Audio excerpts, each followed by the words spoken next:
మాజీ మంత్రి కేటీఆర్ ముఖ్యమంత్రి రేవంత్ రెడ్డికి సవాల్ విసిరారు. లై డిటెక్టర్ టెస్టుకు సిద్ధమా అని సీఎం రేవంత్ ని అడిగారు.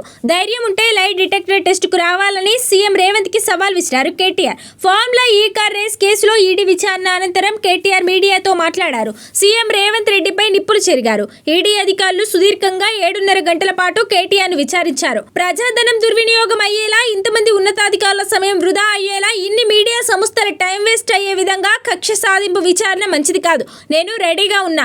ధైర్యం ఉంటే ముందుకురా.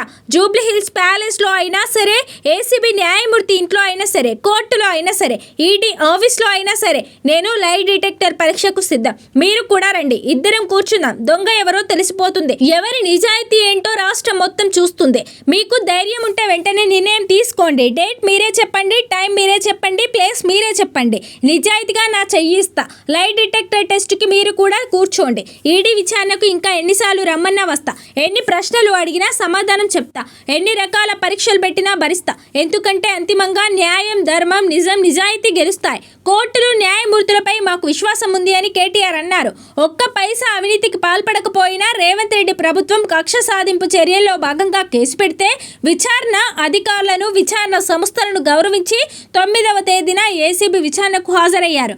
ఏసీబీ కేసు పెట్టింది కాబట్టి ఈడీ విచారణకు పిలిస్తే ఆ విచారణకు కూడా హాజరయ్యాను. రెండు సంస్థలు కూడా ఒకటే రకమైన ప్రశ్నలు అడిగాయి.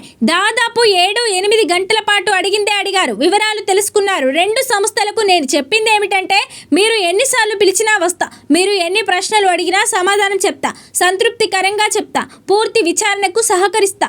భారత రాజ్యాంగాన్ని, న్యాయ వ్యవస్థలను, కోర్టులను గౌరవించే వ్యక్తిగా ఖచ్చితంగా విచారణకు పూర్తి సహకరిస్తాను అని మాట వారికి చెప్పడం జరిగింది అని కేటీఆర్ అన్నారు.